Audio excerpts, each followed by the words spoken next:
Assalamualaikum warahmatullahi wabarakatuh. Hi everyone, my name is Lisda Aurelia and I'm from class B. So welcome to my presentation, and today I'm going to talk about discourse and culture, a topic that plays a central role in semantic and pragmatics. When we communicate, we don't just say words, we carry our background, our habits, our values, and our culture expectation. That is why two people who speak the same language can still misunderstand each other. And in this presentation, I will explain what discourse is, what culture is, how both interact, and why this relationship is incredibly important for understanding meaning in real communication. For the first, what is discourse? The term discourse refers to language that goes beyond a single sentence.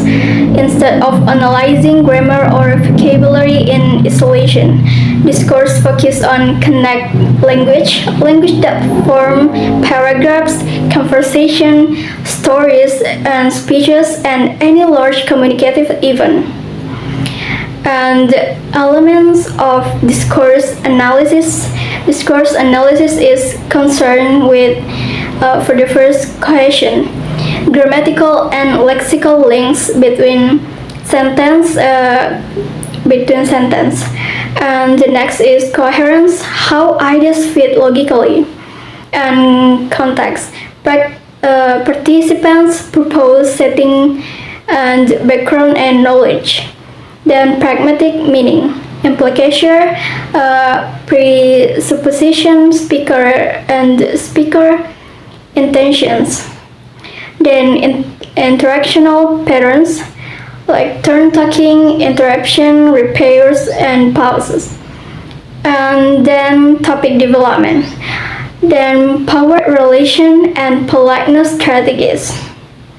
For example, in real life, when two people talk, they manage turns, negotiate meaning, give feedback like "huh" or "I see," and adapt to each other's responses. And all of these elements form discourse, not just the words themselves. And discourse show us that language is not static. It is dynamic, fluid, and strongly influenced by situation and purpose. This is why a formal political speech, a casual chat among friends, and a classroom discussion all have different discourse patterns even though they use the same language. Okay, let's move. So, what is culture? Culture is the system of shared beliefs, values, norms, behavior, tradition, and expectation of a group of people. It influences how members of the culture interpret events, evaluate behavior, show politeness, express emotion, structure communication, and even how they understand meaning. And culture affects nearly every aspect of communication, like how directly or indirectly people speak, whether silence is comfortable or uncomfortable, how respect is expressed, how disagreement should be delivered, how long introduction should be, and how close you stand when speaking, and how you greet someone depending on age or status. This expectation operates subconsciously. People don't think about them, they just follow them because that is how they were socialized. Next, how culture influences discourse. Discourse and culture are deeply intertwined. Culture shapes how discourse is produced, and discourse is the one way culture is passed on from one generation to the next. Below are several key areas where culture strongly affects discourse. For the first is directness versus indirectness. Low context culture like US and Germany prefer direct communication, meaning is expressed through explicit words.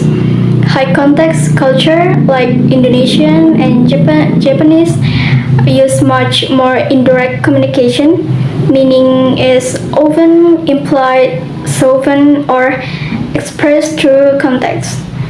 This culture difference shape refusal, request, compliments, criticism, and invitation.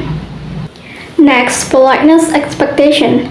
Politeness is not universal, it is cultural.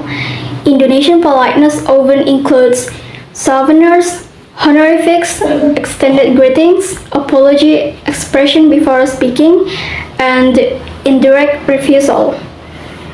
English politeness relies more on modal verbs like could, would, may, consist structure, and clear expression of intention. These differences create different discourse style. Okay, next, turn-taking norms. Turn-taking patterns vary widely. Some culture value fast response and emotional involvement. Others value careful pause and reflection before responding. A pause that signals respect in Indonesia may be interpreted as confusion or lack of interest in the US. And the next is storytelling structure. Storytelling also differs. Western narrative, linear, concise, chronological, and many Asian narrative, contextual, background heavy, relationship oriented. This influence academic writing, speech design, how people explain experience, and how people justify arguments. Next, pragmatics across culture, meaning beyond words.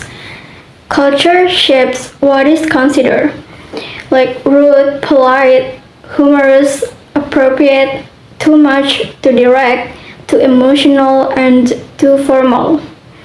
Two people can hear the exact same sentence but interpret it differently because of culture background.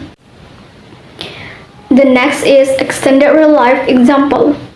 To deepen understanding, here are expanded examples where discourse is strongly shaped by culture. And for the first example is requesting help in English. Can you help me with this? And in Indonesian, maaf mengganggu, boleh minta tolong sedikit kalau berkenan? In Indonesian discourse, politeness is shown by adding layers of apologize and respectful expression. In English speaking context, adding too many apologies may sound expensive. And for the second example, giving criticism. In Western discourse, your argument needs more advance. In Indonesian discourse, mungkin bisa ditambahkan sedikit referensi supaya lebih kuat. Notice how the English version is straightforward while the Indonesian version use mungkin dan sedikit and supportive forming to soften the critic. And for the third example, refusing an invitation. Direct refusal. Acceptable in Western culture. I'm sorry, I can't come. Indirect refusal common in Indonesia. Insyaallah, kalau tidak ada halangan ya. Dan kayaknya saya ada urusan nanti. The literal meaning may be unclear, but culturally it is understood as a polite refusal. And for the fourth example, classroom interaction. In many Western classrooms, students raise their hand often, ask frequent questions, debate ideas directly. And in Indonesian classroom, students wait for the teacher permission, speak only when absolutely necessary, avoiding challenging teacher directly. And this difference is cultural, not related to capability. And the next is very short mini dialogue. Person E, you answer very quickly in class. And person B, answer yes. In my culture, fast responses show engagement. Only this, not long conversation. So why understanding this matters? Understanding the relationship between discourse and culture is crucial because communication failures often happen not to do grammar mistakes, but due to culture misunderstanding. As future teacher or language professionals, we must recognize that language teaching cannot be separated from culture teaching. Students must learn how meaning are shaped not only by words but also by culture rules that govern those words. By understanding discourse and culture, we become more effective communicators, more sensitive to diversity, and more prepared to engage in global interaction.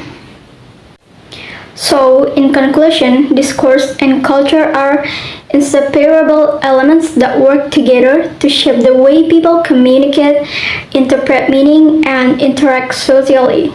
Discourse provides the structure of language in use, while culture provides the values and expectations that influence how messages are formed and understood. Differences in directness, politeness, turn-talking, storytelling, and pragmatic interpretation are all rooted in culture tradition that guide communication behavior. When these patterns meet across cultures, misunderstanding can arise, not because of language ability, but because individuals rely on different culture norms. Therefore, understanding discourse and culture is essential for achieving meaningful communication, preventing misinterpretation, and appreciating the richness of human diversity. This knowledge prepares us to communicate more effectively in an interconnected world and to teach language with greater culture awareness. So that's all that I can explain. Wassalamualaikum warahmatullahi wabarakatuh.